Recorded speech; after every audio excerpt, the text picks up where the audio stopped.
Hi viewers, இன்றைக்கி நாம் ஈஸியாக சோள மாவு போண்டா எப்படி செய்யலாம்னு பார்க்கலாம். அதுக்கு சோள மாவு, உருளைக்கிழங்கு எல்லா பொருளையும் சேர்த்து மிக்ஸ் பண்ணி ரெடி பண்ணி வச்சுக்கோங்க.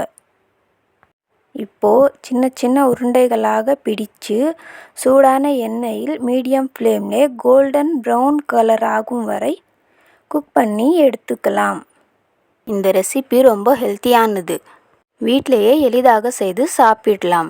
கண்டிப்பாக ஒரு முறை ட்ரை பண்ணி பாருங்கள். ரொம்ப சுவையான சோள மாவு போண்டா ரெடி. இதோட ஃபுல் ரெசிபி வேணும்னா கீழே தெரிகிற ஏரோ மார்க்கை போய் கிளிக் பண்ணி பாருங்கள். லைக், ஷேர், சப்ஸ்கிரைப் பண்ண மறக்காதீங்க.